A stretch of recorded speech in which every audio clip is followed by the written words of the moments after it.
भाई सभी को नमस्कार, कैसे हो आप लोग। तो आप सभी को पता है बिहार इंटर लेवल की जो वैकेंसी है वो 12,199 पदों पे वैकेंसी आई है, जिसमें 40 साल की उम्र तक के 38 साल तक के जो पुरुष है वो फॉर्म भर सकते हैं। अब सबसे बड़ी समस्या क्या है कि जो यंग बच्चे हैं, जो नए बच्चे हैं, वो तो आपको पता है सभी एग्जाम की तैयारी आप लोग कर रहे हो कि मैथ कौन सा पढ़ना है, रीजनिंग कौन सा पढ़ना है, तो अलग से किताबें नहीं पढ़ते। लेकिन जिन्होंने बहुत लंबा टाइम हो गया तैयारी करनी छोड़ दी है, तो अब उनको ना किताबों के बारे में नहीं पता, या जो अभी अभी इंटर पास करके आए हैं उनको नहीं पता। तो दो तरह के लोगों को किताबों के बारे में नहीं पता। बाकी जो लगातार तैयारी कर रहे हैं वो तो वही किताब पढ़ो जो पढ़ रहे हैं। तो यहाँ पे मैं मैथ, रीजनिंग, साइंस और जीके जीएस का कौन सा किताब है उसके बारे में बताऊंगी, और कौन सा प्रैक्टिस सेट जो है वो आपको लगाना है बिहार इंटर लेवल की वैकेंसी पे। वो देखो, सबसे पहली बात तो मैं आप लोगों को बता देती हूँ कि जीके जीएस की तो वही किताब पढ़नी है जो आप पढ़ते आ रहे हो, कोई अलग से किताब पढ़ने की जरूरत नहीं है जीके की, और वो है ल्यूशन। वही करो, कुछ अलग से कुछ करने की जरूरत नहीं है, ज्यादा मत्था नहीं लगाना है, ठीक है। हिंदी और इंग्लिश में आएगी ये किताब, दोनों की दोनों।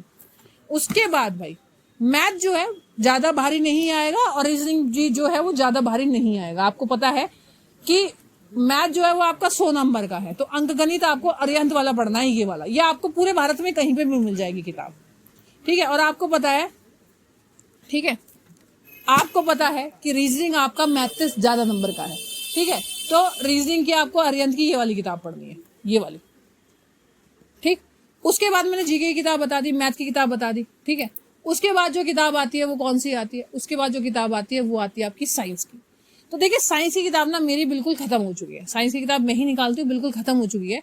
तो आप अभी यहाँ पे स्क्रीन में देखेंगे 3 दिन बाद साइंस का दूसरा एडिशन, पहला एडिशन जो है वो खत्म हो चुका है, आउट ऑफ स्टॉक जा चुका है।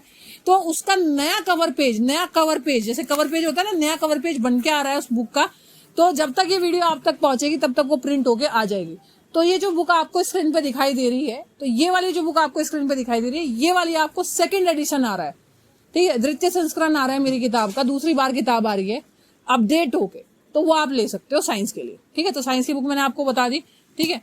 उसके बाद आपको प्रैक्टिस सेट कौन सा मारना है। देखिए, सबसे बेहतरीन प्रैक्टिस सेट तो रुक्मणी का है, लेकिन रुक्मणी के प्रैक्टिस सेट में प्रॉब्लम क्या होती है भाई, एक तो इसमें प्रैक्टिस के लिए भी सेट है, प्रीवियस ईयर भी दे रखे हैं। ये ना 1-2 बार किताब निकालते हैं, उसके बाद ये गायब हो जाते हैं। मतलब ऐसा भी हो सकता है स्टार्टिंग में कुछ बच्चों तक तो ये किताब पहुंच जाए, मिल जाए, फिर ये किताब किसी भी दुकान में ना मिले। ये इनका थोड़ा सा डिफॉल्ट है। अगर रुक्मणी की किताब किसी को नहीं मिलती तो ऐसी ही प्रैक्टिस सेट की दूसरी बेहतरीन किताब जो है वो स्पार्क की है, तो आप स्पार्क की ले सकते हो। स्पार्क की तो आपको ऑल द टाइम कहीं पे भी मिल जाएगी, ठीक है। वरना रुक्मणी की बढ़िया है भाई। और बाकी जो आपकी इच्छा अनुसार आपको अच्छा लगता है वो दम लगा के तैयारी करो। नवंबर तक फॉर्म भरना है, पेपर जल्दी हो जाएगा, पर नवंबर के तुरंत बाद कुछ जल्दी हो सकता है, कुछ डेट डिसाइड नहीं है। और अगर कुछ ऐसी चीज है जो आपको पूछनी है बिहार इंटर लेवल की वैकेंसी पे, तो आप मुझे कमेंट सेक्शन में बेटा डाल सकते हो। ये जो बुक मिलेगी ये मिलेगी आपको राय बुक शॉप पे। एज लिमिट क्या है, क्या सिलेबस है, वो साइंस बाय प्रिया मैम का जो यूट्यूब चैनल है जिसपे मैं पढ़ाती हूँ बेटा, वहां पे मैंने सारी डिटेलिंग डाल रखी है, अलग अलग वीडियोस बना के भी, क्या एज चाहिए, क्या फलाना डिमकाना, कैसा कोर्स आता है, ये सब। बुक्स के लिए तो हमारा यही चैनल है जिसपे हम बताती हूँ। तो चैनल को पहली बात तो सब्सक्राइब कर देना। जिन लोगों को नहीं पता, सपोज करो कोई तैयारी नहीं कर रहा है, बीपीएससी का स्टूडेंट है, तैयारी नहीं कर रहा है, लेकिन उसके घर में कोई है जो तैयारी कर रहा है, तो उसको ये बुक शेयर कर देना, ठीक है, हेल्प हो जाएगी। और चैनल को सब्सक्राइब कर देना। कमेंट बॉक्स में बताना कि कोई ऐसी बुक है जो आपको समझ में नहीं आई है, नहीं मिल रही है, तो कमेंट सेक्शन में बताना। तब तक के लिए बाय बाय, जय हिंद, जय भारत।